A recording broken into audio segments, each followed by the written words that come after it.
광주메일TV 시청자 여러분 안녕하십니까? 광주메일TV가 지역 인사들을 만나 현안에 대해 얘기 나눠보고 있는데요.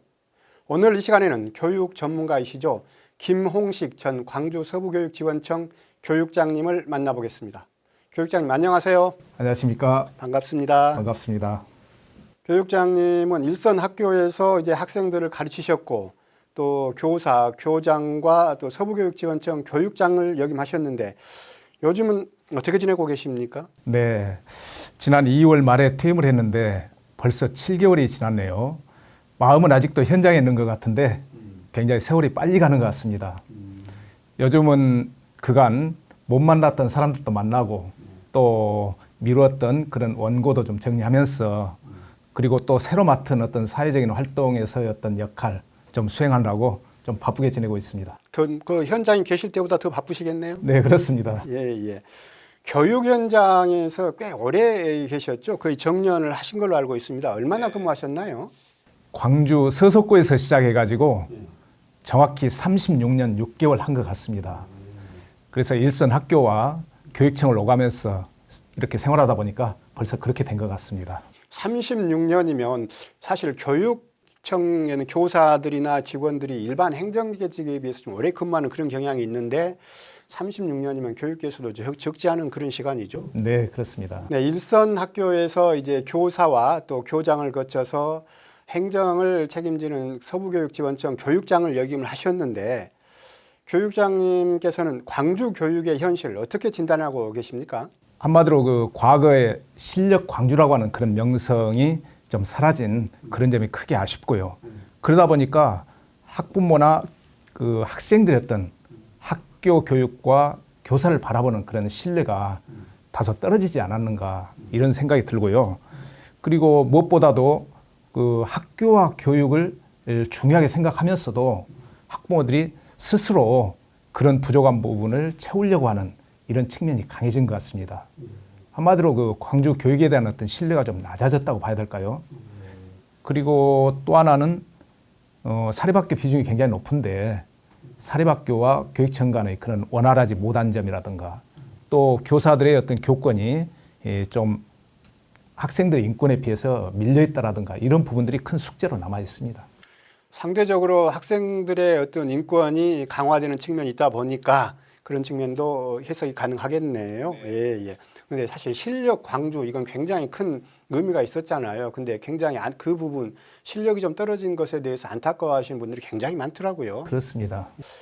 그 교직에 계시면서 거의 36년 이제 현직에 계실 때는 한 30여 년 하셨을 걸로 알고 있는데요. 교직에 계시면서 여러 뭐 뜻깊은 사연들이나 이런 사건들이 사고들도 많이 있었을 것 같습니다. 어떻습니까? 네, 많죠. 그래서 학교 현장에서도 우리 아이들과 함께 했던 그런 시간들이 지금 생각하면 할수록 굉장히 소중한 그런 기억으로 남아 있습니다.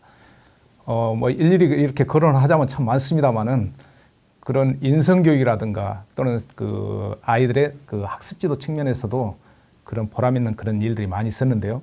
어떤 예를 하나 들어볼까요? 예. 네. 한 번은 제가 그 고등학교에 있다가 중학교로 내려갔더니 그 학부모님들께서 논술 지도를 해달라는 겁니다. 그래서 중학생들에게 논술 지도가 그 당시 그렇게 크게 필요하지 않았는데 논술 지도를 해달라고 그래서 주말에 논술 지도를 했었죠. 1, 2, 3학년을 대상으로 해서 이렇게 혼합 수업을 했는데 이 아이들이 이 전국대회 나가서 단체전에서 전국 최우상을 받은 적이 있습니다. 그래서 그 시상식에 갔더니 서울의 명문 그 사립고등학교에 근무한 한 선생님이 이런 질문을 하세요. 좀 무례한 질문 같지만은 솔직하게 대답해 주시면 좋겠습니다 하면서 질문을 하는데 그 질문의 요지가 어떻게 시골 아이들이 이렇게 전국 최고상을 받을 수 있느냐라는 그런 질문을 하세요. 그래서 선생님 그렇지 않습니다. 이 학년기에 있는 이 아이들이 광주 아이건 서울 아이건 또 저 어느 다른 어떤 강원도 아이건 간에 그 능력은 똑같다고 보는 겁니다. 어떻게 가르치느냐 또 어떻게 배우느냐에 따라서 이건 충분히 가능하다고 생각합니다 라고 답변했던 적이 있습니다. 그 아이들이 굉장히 지금도 그 순간을 자랑스럽게 보람있게 생각하고 있습니다. 아니 그런 그 현상들이 좀 지속돼서 교육에 좀 정착되면 시스템이 정착되면 참 좋을 텐데 그런 면에서 좀 부족했던 것 같습니까? 어떻습니까? 그런 체계가 좀 부족한 면이 있나요? 저는 이렇게 생각합니다. 교육은 우리 아이들에게 제공할 수 있는 부분이 굉장히 균형 있게 제공돼야 된다고 생각하거든요. 우리가 좋아하는 음식도 어느 한 가지만 이렇게 좋아한다고 해서 좋다고 해서 이렇게 편중되게 먹게 되면은 어떤 특정 영양분의 결핍을 가져오잖아요. 마찬가지라고 생각합니다. 교육에서도 다양한 어떤 인성이라든가 실력이라든가 또는 민주 시민 교육 뭐 다양한 부분들이 균형 있게 제공되어야만이 아이들이 조화롭게 성장할 수 있다고 보거든요. 근데 그런 부분들이 어느 특정한 그 성향의 어떤 측면이 강조되다 보면은 다른 부분과 이렇게 균형을 잃게 되지 않는가. 그래서 그런 현상이 생기지 않는가 이런 생각을 하고 있습니다. 그 같은 맥락에서 보면은요, 사실 사회가 굉장히 빠르게 변하고 있잖아요. 뭐 산업도 그러고 경제도 그러고 마찬가지인데 그런 면에서 보면 교육은 상대적으로 이 변화에 둔감하다, 민감하지 못하다 이런 지적도 없지 않아 있거든요. 어떻게 생각하십니까? 일단 그 비판과 지적 인정하고 솔직하게 받아들입니다. 동시에 왜 그런 현상이 나타나는가라고 하는 그 교육 외적인 측면도 우리가 심도 있게 살펴봐야 된다고 생각을 하거든요. 왜 그러냐면은 지금 우리가 아무리 입시 위주의 교육을 비판한다고 하지만은 사회가 좋은 대학, 좋은 학과, 그리고 좋은 취업, 그리고 높은 소득으로 연결되는 이런 사회적 연결고리 속에서 사실 그 누구도 자유롭지 못하지 않습니까? 그러다 보니까 그런 외부적인 어떤 영향을 크게 받은 적이 있고요. 그렇다고 해서 교육 내부적인 어떤 그 변화의 어떤 몸부림을 멈출 수는 없는 거죠. 그런 내부적인 변화와 몸부림과 함께 외부적인 그런 환경 조성이 진정한 교육개혁으로 이어지지 않을까 이렇게 생각하고 있습니다. 자, 그런 교육개혁이나 그런 발전 방안을 위해서 만약에 어떤 행정의 역할을, 교육 행정의 역할을 하신다 그러면 어떤 비합리적인 요소, 이런 부분을 좀 지적하고 싶다. 이런 부분을 좀 꼽는다 하면 어떤 부분을 꼽을 수 있습니까? 네, 있습니다. 제가 학교에 근무하면서 교육청을 바라볼 때 왜 교육청이 저러지? 왜 저 정도밖에 안 되지? 솔직히 그런 측면이 있었습니다.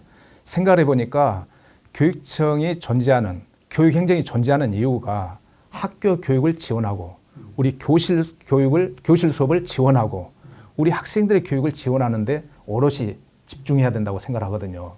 근데 그런 부분이 조금 미흡하지 않았나. 그것은 한마디로 말하면은 그 보여주기식 전시 행정이라든가 또는 책임 회피성 그런 행정 때문에 그런 현상이 나타나지 않았는가 이렇게 생각하고 있습니다.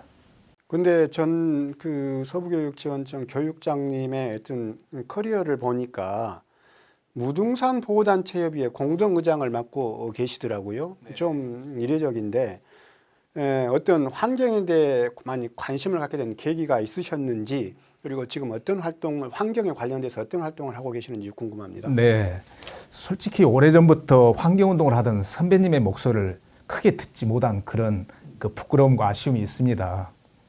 선배님들이 사실 20년 전 그 훨씬 이전부터 이렇게 환경운동을 하고 그랬는데 학교에서 부분적인 그런 환경 교육이라든가 이런 건 했지만은 그런 선배님들의 앞서가는 그런 생각을 제가 미처 깨닫지 못했거든요.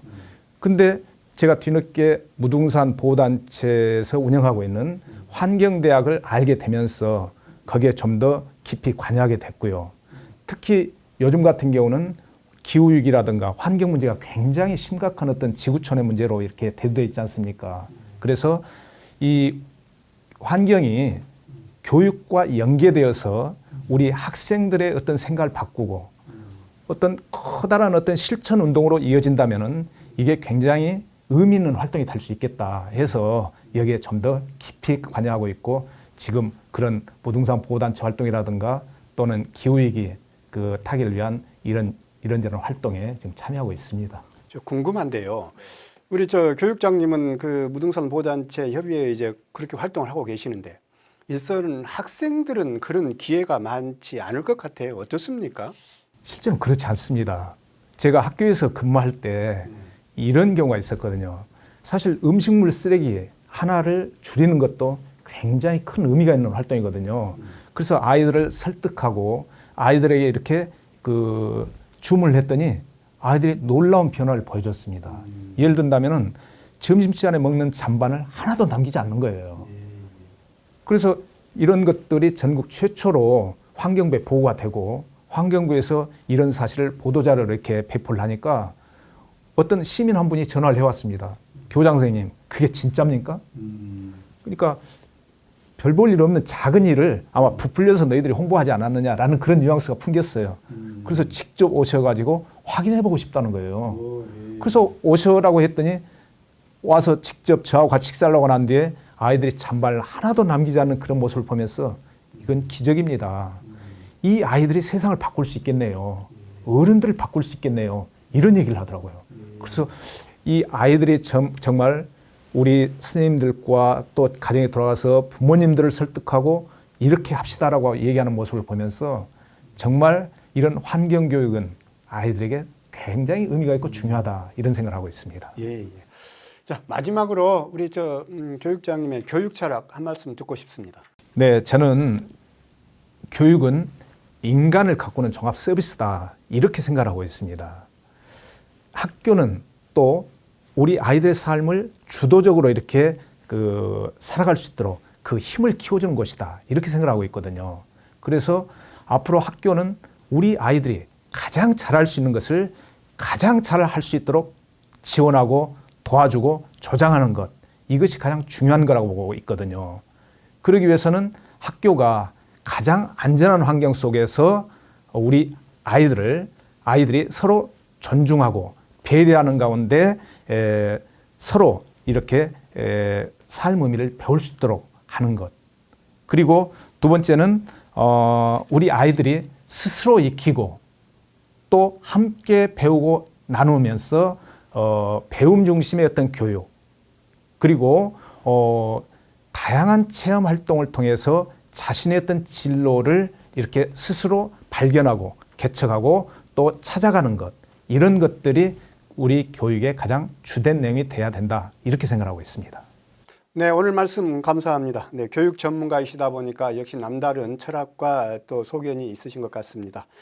김홍식 전 광주 서부교육지원청 교육장과의 대담 여기서 마치겠습니다. 감사합니다. 감사합니다.